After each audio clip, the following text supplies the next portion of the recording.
से चलेगा। उन पर महाराज गायकवाड़ बहुत दयालु थे। बड़ौदा पहुंचने से पहले की बात है, अंबेडकर को आए 2 दिन हो चुके थे और वे बड़ौदा जाने की तैयारी कर रहे थे। तभी उन्हें ये खबर मिली कि उन्होंने अपनी पुस्तक जिस जहाज से भेजी थी वह जहाज डूब गया। ये सुनकर अंबेडकर को बहुत दुख हुआ। वे अपना दिल थामकर बैठ गए।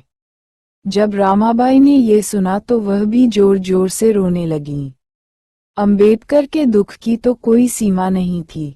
वे सोचने लगे कि इस समय उनका भाग्य साथ नहीं दे रहा है। उन्हें भारत आना पड़ा। लंदन की पढ़ाई अधूरी ही रह गई थी। अब उनकी छात्रवृत्ति भी बंद हो गई थी और किताबों का जहाज भी समुद्र में डूब गया था। तब अंबेडकर का हाथ बिल्कुल खाली था। रामाबाई से वे कहने लगे, मुझे बड़ौदा जाने के लिए रुपये चाहिए। 1 महीने बाद वेतन मिलेगा। तब तक कैसे काम चलेगा? घर खर्च के लिए भी रुपया चाहिए। रामाबाई ने यह बात सुनकर अपने गले से सोने का हार उतार दिया और उसे पति को देकर बोलीं, इस हार को गिरवी रख दो, तुम्हारा काम चल जाएगा और घर की गाड़ी भी चलती रहेगी। रुपये जब इकट्ठे हो जाएंगे तो छुड़ा लेना।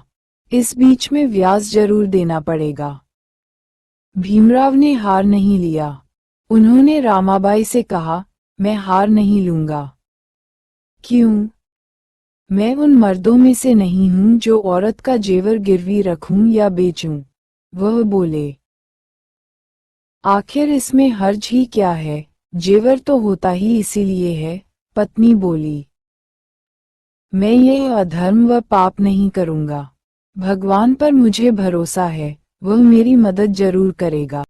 दंपति में अभी बातें ही हो रही थीं, तभी बाहर पोस्टमैन ने आवाज दी। भीमराव ने जाकर पूछा तो उसने बताया कि मनियार्डर आया है। थॉमस बुक कंपनी ने 2000 रुपए का मनियार्डर भेजा था। भीमराव चौंक कर रह गए। उनके आश्चर्य का ठिकाना ही नहीं था। साथ में डाकिया पत्र भी लाया था, जिसमें लिखा था, जिस जहाज में तुम्हारी पुस्तकें आ रही थीं, वह समुद्र में डूब गया है, लेकिन उन पुस्तकों का बीमा था, इसलिए तुम्हें मुआवजा भेजा जा रहा है। ये देखकर अंबेडकर जी की खुशी का ठिकाना नहीं रहा। उनकी समझ में अच्छी तरह आ गया था कि भगवान ने ही इस समय मेरी मदद की है। जिसके पास 1 पैसा न हो उसे 2000 रुपये मिल जाएं, ये किस्मत ही तो है।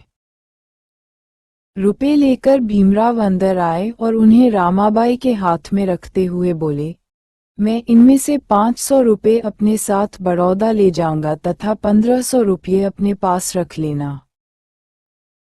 किस लिए? घर के खर्च के लिए। रामाबाई ने दिल ही दिल भगवान को धन्यवाद दिया और मन ही मन कहा, बड़ा भाग्यशाली है उनका पति, भगवान उनका पूरा पूरा साथ दे रहे हैं। अब बड़ौदा रियासत में जाकर राज्य की सेवा करेगा और धन कमाएगा। महाराज गायकवाड़ उस समय बड़ौदा में ही थे, मुंबई में वह बहुत कम रहते थे। महाराज गायकवाड़ भी भीमराव से बहुत खुश थे। अपने कर्मचारियों को उन्होंने आज्ञा दी, मुंबई से डॉक्टर भीमराव अंबेडकर बड़ौदा आ रहे हैं। सब लोग स्टेशन पर उनका स्वागत करने के लिए पहुंचे और उन्हें सम्मान सहित ले आओ। ये सुनकर सभी अधिकारियों और कर्मचारियों ने आपस में सलाह मशवरा किया, ऊंची जाति के हम लोग जाकर एक महार का स्वागत करें, ये हमारा अपमान है। अछूत को हम इतना अधिक महत्व नहीं देंगे। अंत में यह निश्चय किया गया कि भीमराव अंबेडकर को लेने स्टेशन पर कोई भी नहीं जाएगा। वहां स्टेशन पर खड़े अंबेडकर घंटों इंतजार करते रहे, लेकिन वहां उनको लेने कोई नहीं पहुंचा था। उन्हें यह मालूम था कि बड़ौदा स्टेट का कोई कर्मचारी स्टेशन पहुंच जाएगा, लेकिन ऐसा कुछ नहीं हुआ। मायूस होकर वह अपना सामान उठाकर बाहर आ गए। काफी रात बीत जाने पर वह एक होटल में दाखिल हुए। रिसेप्शनिस्ट ने पूछा, आप कहाँ से आए हैं? बम्बई से। कितने दिन रुकेंगे? सिर्फ एक रात के लिए रुकूंगा और सुबह होते ही चला जाऊंगा। आपका शुभ नाम? डॉक्टर भीमराव अंबेडकर। क्या आप महार हैं? जी हाँ। माफ कीजिए, फिर तो आपको यहाँ कमरा नहीं मिल सकता। ये बात सुनकर उन्हें बहुत दुख पहुंचा। वे उस समय मजबूर थे और कर भी क्या सकते थे। अब उनकी समझ में सारी बातें आने लगी थीं कि बड़ौदा राज्य का कोई कर्मचारी उन्हें लेने क्यों नहीं आया था। ये तो जाति के महार थे, उनको लेने भला कोई क्यों आने लगा था। कोई न कोई बहाना कर दिया होगा और महाराज का हुक्म टाल दिया गया होगा। उसके बाद वह कितने ही होटलों में गए, लेकिन कहीं भी उन्हें रात गुजारने का ठिकाना नहीं मिला।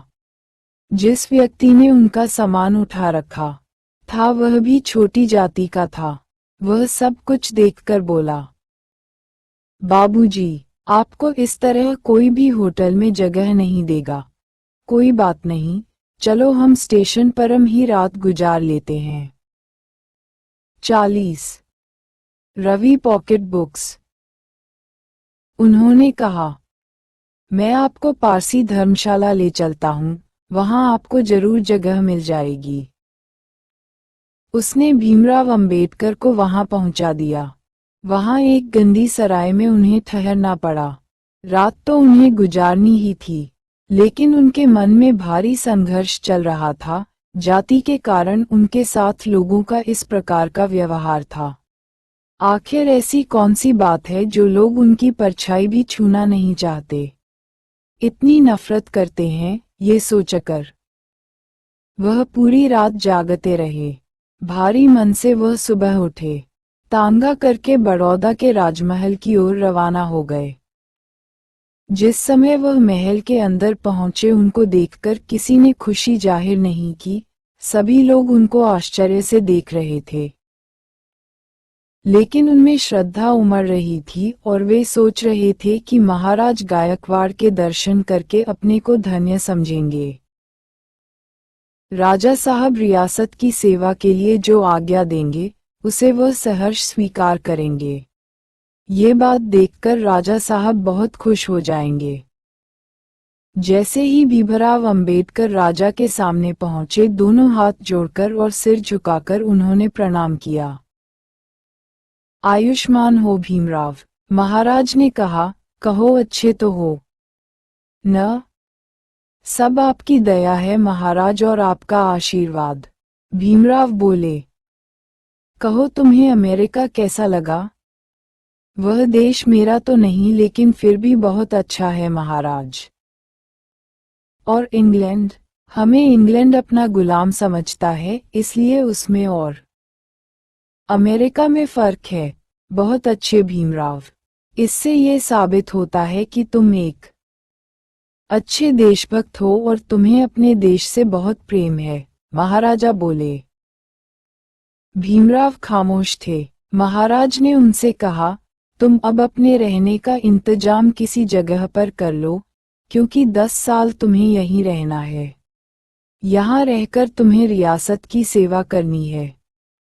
ये कहने की जरूरत नहीं है महाराज, आपको मैं अपना पिता समझता हूँ। मुझे आप पर भरोसा है।